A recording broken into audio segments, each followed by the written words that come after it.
Ginamit na ang pinakamalakas na transformation laban sa Ultra Instinct at Destruction Power ni Goku. Vegeta napakasama ng ginawa. Hello guys, Ugok Anime PH nga pala. Ngayon nga ay pag-uusapan na natin ang Chapter 36 ng Dragon Ball Hakai.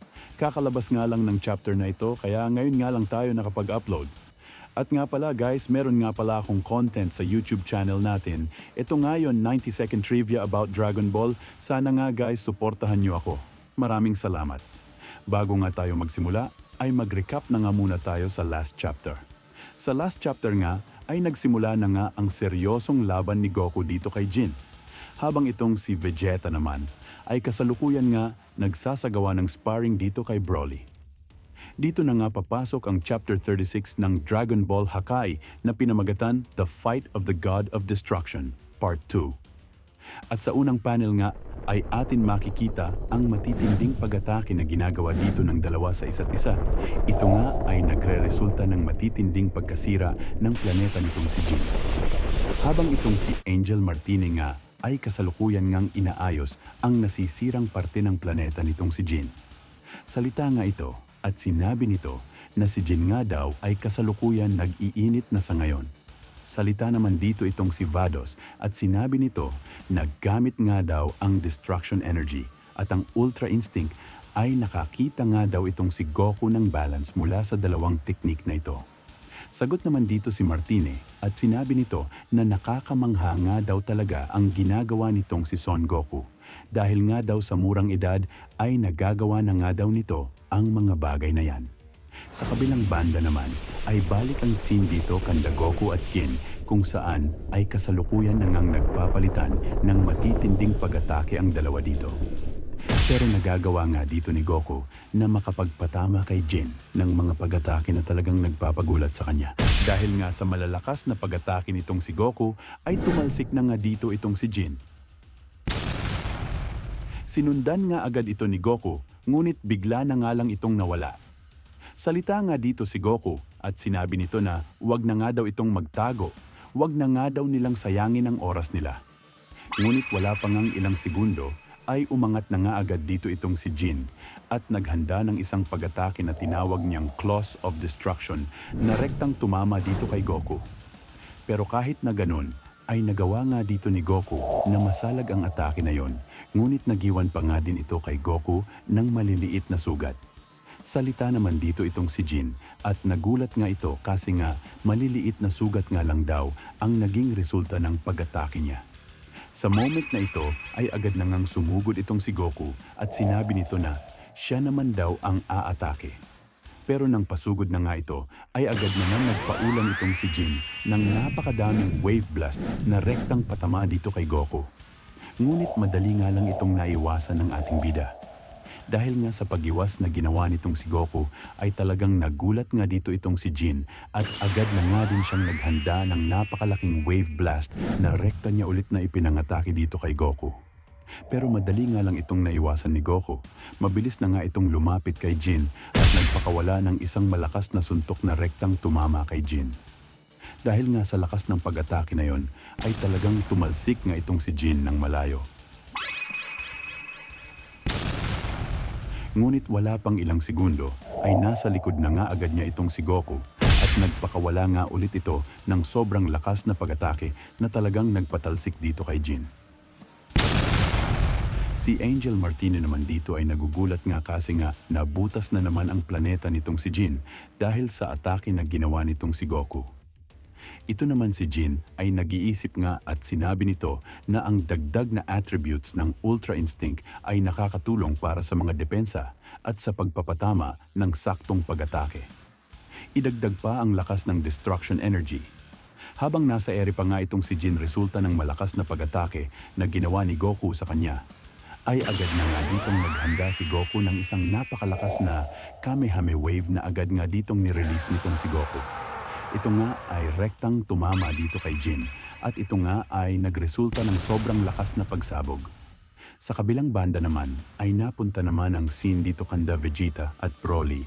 Dito nga ay ating makikita na wala ngang magawa itong si Broly sa lakas ng ultra ego nitong si Vegeta. Salita nga dito itong si Vegeta at sinabi nito na ano nga ang problema nitong si Broly. Yan nga daw ba ang totoong lakas nito? Salita nga dito itong si Broly at sinabi nito na hindi nga daw.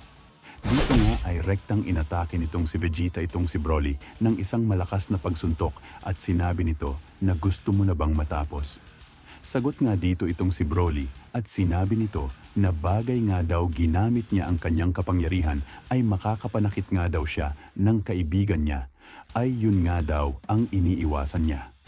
Salita nga dito itong si Vegeta at sinabi nito na hahayaan mo na lang bang matalo ka sa laban na ito? Ito nga daw ay isang kahihiyan. Sa tingin daw ba nitong si Broly, once na hinayaan lang nitong ang kalaban na matalo siya, after daw ba nitong ay ano daw ang gagawin ng kalaban niya? Siyempre ang saktan ang minamahal mong mga kaibigan. Bagay hindi nga daw ginamit ni Broly ang totoong lakas nito sa laban ay magiging useless nga lang daw ang training nila. Pero okay nga lang daw at may naiisip na nga daw siyang isang paraan. At dito nga guys, ay inatake nitong si Vegeta, itong sila Lemo at Chelai ng isang malakas na hakae. Dito nga ay salita itong sila Lemo at sinabi nito na nagbibiro lang naman daw itong si Vegeta. Ano? Habang itong si Whis ay agree nga sa gagawin nitong si Vegeta. Si Broly naman dito ay nagsalita at sinabi nito na ano nga daw ang balak gawin nitong si Vegeta. Sagot nga dito itong si Vegeta at sinabi nito na isang simpleng solusyon lang naman. Kung yun dalawa nga daw ang dahilan, kaya nga daw hindi ginagamit nitong si Broly ang lakas niya, ay kailangan nga daw niyang tapusin ang dalawa na yan. Kaya mas mabuti nga daw na magpaalam na itong si Broly sa dalawa nitong kaibigan. At dito nga ay rekta na ngang inatake nitong si Vegeta ang dalawang kaibigan nitong si Chelai at Lemo. At ito nga ay nagresulta ng pagkalaho ng dalawa. Dito nga ay sobrang nagalit na nga itong si Broly at sinabi nito na hindi nga daw maari. Salita naman dito itong si Vegeta at sinabi nito na yan nga daw ang mangyayari. Bagay ang dalawa nga daw na kaibigan nito ay may isang takot na protector na katulad nitong si Broly. Si Broly nga ay hindi makapaniwala sa ginawa nitong si Vegeta at talagang nagalit na nga ito. Habang itong si Vegeta naman ay nagsalita nga dito at sinabi nito na wag na nga daw itong magalala at isusunod na nga daw niya itong si Broly sa dalawa na yon. At dito nga ay talagang nagpalabas na nga itong si Broly ng sobrang lakas na ki at nagtransform na ito sa Super Saiyan. Salita nga dito itong si Vegeta at sinabi nito na ito nga daw ang sinasabi niya. At wala pa ngang ilang segundo ay mabilis na ngang umatake dito itong si Broly at balak na nga nitong tapusin itong si Vegeta. Sa kabilang banda naman ay balik ang scene dito kanda Goku kung saan ay gulat na gulat nga itong si Goku sa ginawa niya. Salita nga dito itong si Goku at sinabi nito na hinayaan nga niya ang sarili niya na maging distraction. Okay lang daw ba itong si Jin? Salita naman dito itong si Martin at sinabi nito na nasira na nga daw ang planeta nitong si Jin. Salita naman dito itong si Vados at sinabi nito na ang ginawang pag-atake nga daw nitong si Goku ay may kakayahan nga daw na tumapos ng isang destruction. Ayos lang daw ba itong si Jin? Sagot naman dito itong si Martin at sinabi nito na baka nga daw nakakalimutan nitong si Vados na hindi pa nga daw si Jin nakikipaglaban sa mga amateur before. At wala pa ngang ilang segundo ay nagulat nga itong si Goku sa napakalakas na ki na pinalabas nitong si Jin. Iba na nga daw ang ki na meron ngayon itong si Jin. At dito nga ay atin makikita ang isa sa mga transformation nitong si Jin. Salita nga dito itong si Goku at sinabi nito na ano nga daw yan? Ano nga daw ang nangyari? Salita naman dito itong si Jin at sinabi nito na anong sa tingin mo ikaw lang ang may kakayahan na gumamit ng destruction energy? At dito na nga natapos ang chapter na ito. Wait na naman tayo ng isang linggo para sa new chapter nito.